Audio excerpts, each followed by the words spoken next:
L'état d'urgence sanitaire est proclamé sur l'ensemble du territoire national pour faire face à l'épidémie de coronavirus Covid-19 qui met en péril par sa nature et sa gravité la santé de la population.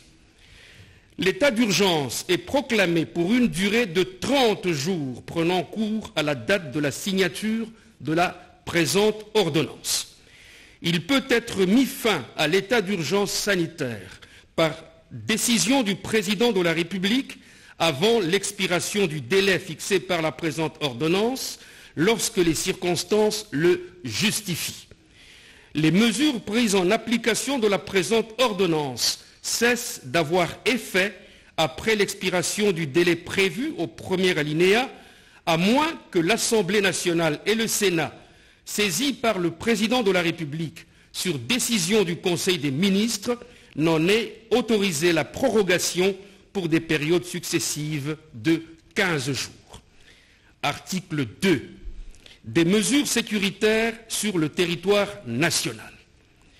Jusqu'à ce que soit proclamée la fin de l'état d'urgence sanitaire, sont de stricte application les mesures ci-après. 1. La fermeture de toutes les frontières du pays aux passagers et à toute personne, sauf pour les navires cargo et autres moyens de transport fret qui sont autorisés à accéder au territoire national. Leurs personnels sont cependant soumis au contrôle de santé publique nécessaire. 2. Tous les vols en provenance des pays à risque et des pays de transit sont suspendus dès vendredi 20 mars 2020.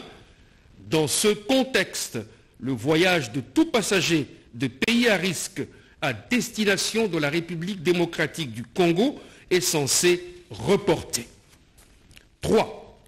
Sous peine d'être éconduits à la frontière à leur arrivée sur le territoire national, tous les passagers d'un aéronef à destination de la République démocratique du Congo remplissent les fichiers de renseignement, se soumettent au lavage des mains et aux tests de température.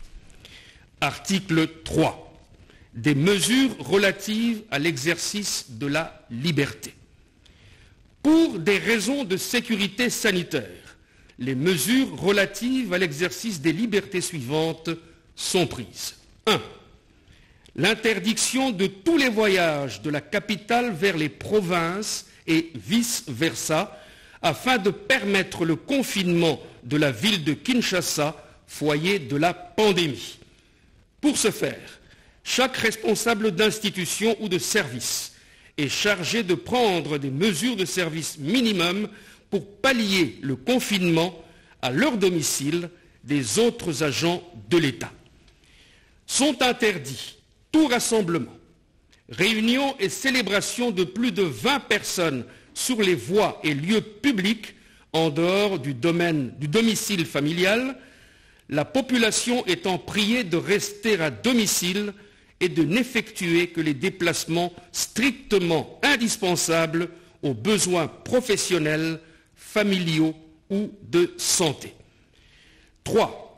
Sont interdits tous les mouvements migratoires par les transports en commun des bus, camions et autres véhicules de l'intérieur vers la capitale et de la capitale vers l'intérieur. À cet effet, des barrières seront érigées par les gouverneurs de province et les équipages se soumettront au contrôle de rigueur en matière du coronavirus. 4. L'interdiction de tous les transports fluviaux des passagers de Kinshasa vers la province et vice-versa. Seuls les bateaux et les embarcations transportant les marchandises avec équipage et convoyeurs seront autorisés. 5. Est ordonnée la fermeture provisoire sur toute l'étendue du territoire national des écoles, des universités, des instituts supérieurs officiels et privés et tous établissements recevant du public ainsi que des lieux de réunion avec effet à la date du 19 mars 2020 pour une durée de 4 semaines. 6. Sont interdites l'ouverture des discothèques, bars, cafés, terrasses et restaurants, ainsi que l'organisation des deuils dans les salles, les domiciles ou sur la voie publique, les dépouilles mortelles devant être conduites directement de la morgue jusqu'au lieu d'inhumation et en nombre restreint d'accompagnateurs. 7.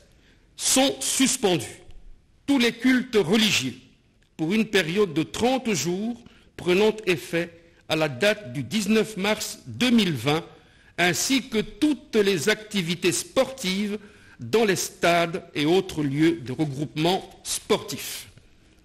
Article 4. De l'organisation et du fonctionnement de la riposte. Il est créé une cellule de riposte contre le Covid-19 dotée d'une autonomie administrative et technique fonctionnant sous l'autorité du président de la République, ayant pour principale mission d'éclairer les choix de l'exécutif dans la gestion de la crise sanitaire provoquée par le Covid-19, de lui donner des avis sur les mesures prises en vertu de la situation de l'urgence. La coordination de la cellule de riposte contre le Covid-19 est dirigée par le professeur Dr Jean-Jacques Mouyembe Tanfoum. Article 5. Des mesures sanitaires.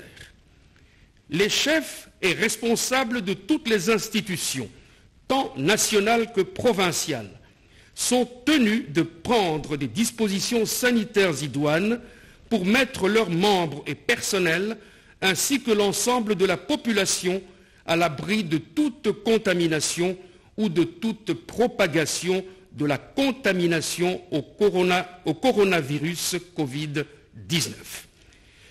Tous les services de la santé publique sont requis pour assurer la vulgarisation et veiller à l'efficacité des mesures à appliquer. Aux fins d'éviter la propagation de l'épidémie et de garantir la santé publique, sont autorisés, sous la coordination de la cellule de riposte contre le Covid-19, des mesures ayant notamment pour objet 1. Le contrôle sanitaire systématique de toute personne entrant sur le territoire national et de celle au départ des villes, en particulier de la capitale, vers les autres provinces du pays. 2. Les postes d'entrée maritimes, fluviales, lacustres et terrestres du territoire national sont dotés du même dispositif de surveillance pour renforcer le contrôle des passagers en provenance de l'étranger. 3. Le gouvernement est instruit de trouver les moyens de ravitailler les agglomérations à grande affluence où le manque d'eau et d'électricité est quasi permanent pour assurer l'hygiène, de multiplier les points de lavage des mains dans les aéroports du pays et appuyer les équipes de la Régie des voies aériennes RVA et de la Direction générale des migrations DGM pour que nul n'échappe au contrôle d'hygiène. 4. La mise en quarantaine de 14 jours maximum des personnes présentant les symptômes de Covid-19 et susceptibles d'être affectées par le coronavirus. 5. Le placement et le maintien en isolement à leur domicile ou tout autre lieu d'hébergement adapté des personnes affectées par le coronavirus. 6. Le gouvernement de la République conçoit des voies et moyens pour augmenter la capacité d'accueil des hôpitaux avec des pavillons spécialement dédiés aux personnes atteintes du Covid-19 et tient prêts les hôpitaux privés à intervenir en cas d'aggravation de la situation. 7. Le gouvernement est instruit de prendre toute mesure permettant la mise à la disposition des patients de médicaments appropriés pour l'éradication de la catastrophe sanitaire. Article 6. Le gouvernement de la République met en place des modes appropriés d'approvisionnement des villes en denrées alimentaires pour prévenir toute rupture de stock afin de mettre la nation à l'abri de toute conséquence désastreuse sur le plan de la sécurité alimentaire et de troubles éventuels à l'ordre public. Article 7 des dispositions finales. Les responsables et chefs des institutions du pouvoir central, des provinces, ainsi que des entités territoriales décentralisées autour de la cellule de riposte sont chargés, chacun en ce qui le concerne, de l'exécution de la présente ordonnance qui entre en vigueur à la date de sa signature. Faite à Kinshasa le 24 mars 2020, Félix Antoine Tshisekedi Tshilombo, Sylvestre Ilunga Ilunkamba, Premier ministre, pour copie certifiée conforme à l'original, Vital Kamerhe Loi Kanyingini Kingi, directeur de cabinet. Je vous remercie.